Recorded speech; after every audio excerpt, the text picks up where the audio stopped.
ஒன்று, தேவனே நடத்துவார். ரெண்டாவது, தேவனுடைய ஆவியான ஒரு உள்ள தர பலன் இருக்கு பாருங்க, ஆவியின் பலன். அந்த பலன் உங்களை பொறுமைக்கு நேராக நடத்தும். உலக மக்களுக்கு இது கிடையாது, ஆனால் உங்களுக்கு இருக்குது. உங்களுக்கு ப்ராமிஸ்ட் பிளஸ்ஸிங் இது. ஓகே, ரோமர் 15:4. தேவ வசனத்தினால் உண்டாகும் பொறுமையினாலும். எப்படியா? தேவ வசனத்தினால் உண்டாகும் பொறுமையினாலும் கூடவே அக்கம்பனி பண்ணுது. என்ன அக்கம்பனி பண்ணுது? ஆறுதலினாலும். ஹல்லேலூயா. உபத்திரப்பட்டு நொறுக்கப்பட்டு அவர் பாதத்தில் போய் விழுந்து பொறுமையோடு அவர் ஆராதிச்சு பாருங்க.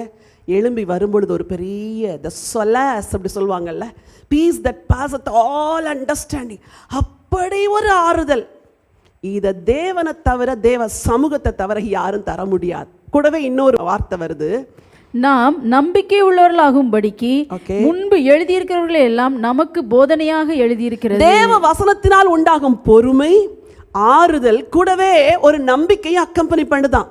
இந்த நிலைமை மாறும், என் வீட்டில் இதெல்லாம் மாறும், கர்த்தர் மாற்றுவார், என் புருஷனை மாற்றுவார், என் மனைவியை மாற்றுவார், என் பிள்ளைங்களை மாற்றுவார். தொழிலில் இப்போ நஷ்டத்தில் இருக்கிறேன், ஒரு நாள் மாறும். நான் வேலை இல்லாமல் இருக்கிறேன், ஒரு நாள் மாறும்.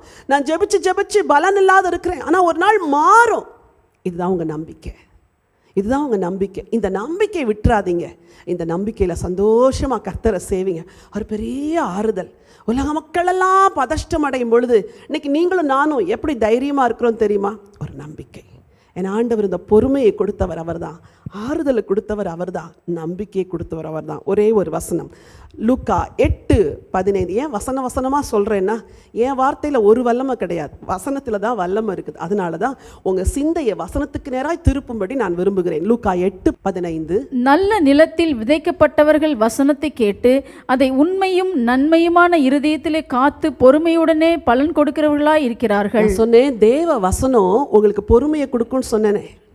உட்காந்து உபத்திரப்படும் போது நிதானமாக 5 அதிகாரம் படிங்க.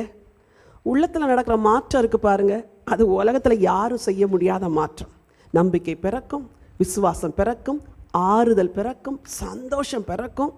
இங்கே வசனம் சொல்லுது, நல்ல நிலத்தில் விதைக்கப்பட்டவர்கள் வசனத்தை கேட்டு அதை உண்மையும் நன்மையுமான இருதயத்தில் காத்து பொறுமையுடனே பலன் கொடுக்கிறவர்களாக இருப்பார்கள். இதுக்கு முன்னாடிலாம் பொறுமையோடு அக்கம்பனி பண்ணது சாந்தம், சந்தோஷம். ஆனால் இங்கே பொறுமையோடு அக்கம்பனி பண்ணுறது என்னது தெரியுமா? பலன். உங்கள் இருதயம் ஒரு நல்ல நிலம்.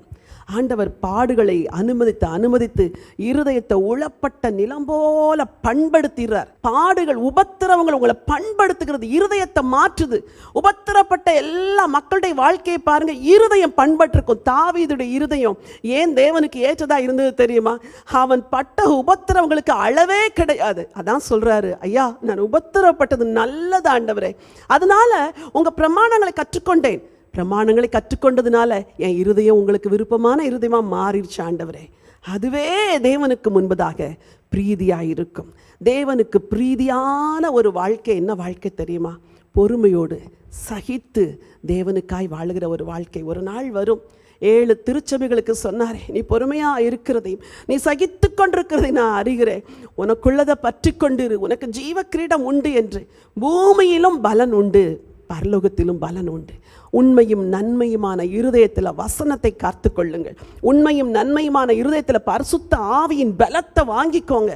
ஆவியானவர் உங்களை பலப்படுத்துவார், வசனம் உங்களை பலப்படுத்தும்.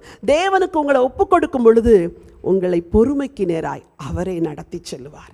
இந்த நாட்களில் பொறுமையோடு உங்கள் ஆத்துமாக்களை காத்து கொள்ளுங்கள். இயேசு சீக்கிரம் வர போகிறார். ஆண்டவருடைய வருகை மட்டும் பொறுமையோடு காத்திருப்போம், பலனை பரலோகத்திலே பெற்றுக்கொள்வோம்.